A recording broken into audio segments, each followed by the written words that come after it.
सरगुजा रियासत के महाराज एवं प्रदेश के पूर्व उप मुख्यमंत्री टीएस सिंहदेव के द्वारा आज पैलेस प्रांगण में विजयदशमी के दिन शस्त्र पूजा की गई है। रघुनाथ पैलेस परिसर में सरगुजा महाराज टीएस सिंहदेव एवं कुमार आदित्येश्वर शरण सिंहदेव इस पूजा में शामिल हुए हैं, जिसके बाद जिले की जनता से सरगुजा महाराज ने मुलाकात की है। बता दें कि सरगुजा पैलेस का पट दशहरे के दिन आमजनों के लिए खोला जाता है, जहां जिले की जनता अपने महाराज से आज के दिन मुलाकात करती है एवं महाराज का आशीर्वाद लेती है।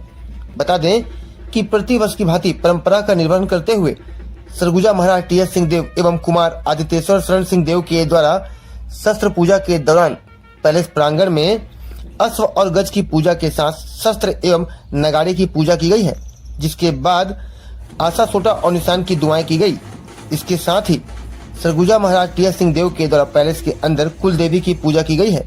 साल में एक दिन सरगुजा की जनता के लिए पैलेस के पट खोले जाते हैं, जहां काफी संख्या में जिले के लोग भी अपने महाराज से मिलने एवं सरगुजा पैलेस घूमने पैलेस पहुंचे हुए हैं। जहां काफी संख्या में पहुंचे लोग पैलेस के अंदर सरगुजा महाराज से मुलाकात किए हैं। बता दें कि इस दौरान पैलेस के अंदर कई जानवरों के बुत बनाए गए हैं। बताया जाता है कि सभी का शिकार सरगुजा महाराज के द्वारा अफ्रीका से किया गया था। बताया जाता है कि सरगुजा महाराज जो थे वो बहुत बड़े शिकारी हुआ करते थे और अचूक निशाने के धनी के साथ ही उन्हें बाहर से शिकार करने के लिए बुलाया जाता था।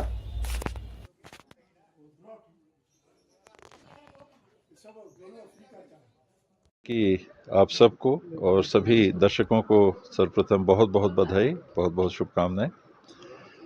ये परंपरागत पूजा के क्रम में हम लोग अपनी जवाबदेही निभाते हैं।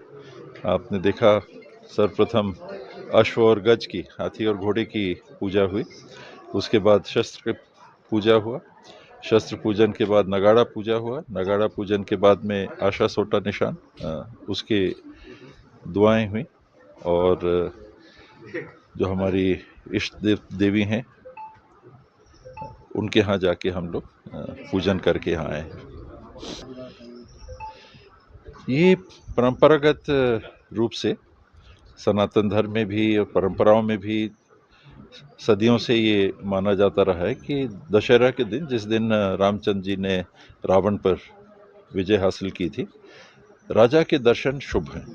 तो ये एक हमारे हिंदू रीति रिवाज, धर्म और सनातन व्यवस्था की परंपरा है।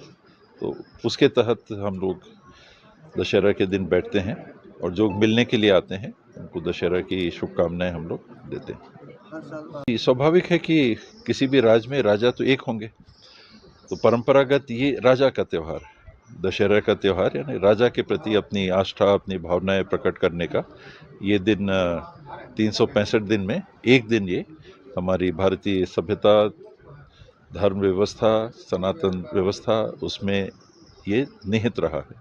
तो उसी परंपरा को हम लोग निर्वाह करते चले आ रहे हैं।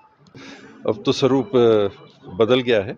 आखिरी दशहरा मुझे याद है, दादा हजूर आज़ादी के पहले जो अंतिम महाराज थे, पूर्ण रूप से जो महाराज थे, रामानुज शरण सिंहदेव, उसके बाद तो भारत सरकार जिनको मान्यता देती थी वो महाराज बनते चले गए। रामानुज शरण सिंहदेव जी के बाद में अंबिकेश्वर शरण सिंहदेव जी, उनको भारत सरकार ने बाकायदा लिखित में मान्यता दी।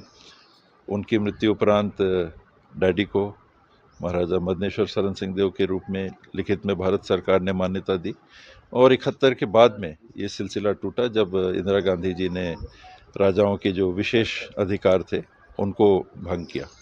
कहते हैं कि मामला कोर्ट में लंबित है, अंतर्राष्ट्रीय संधि थी ये, फिर भी भारत सरकार अब अपने तरफ से नहीं लिख के देती है। फिलहाल ये जो स्थिति है, पहले हाथियों का जुलूस निकला करता था, हाथी यहाँ से जाते थे, गद्दी पे जाते थे इमलीपारा में, जहाँ अभी स्कूल चल रहा है, नया स्कूल जो खुला है, और वहाँ से फिर हाथियों का जुलूस मठपारा जाता था बिलासपुर रोड में। वहाँ मठपारा में नीलकंठ को उड़ा के फिर महाराज यहाँ पर आके बैठते थे और लोगों से मिलते थे।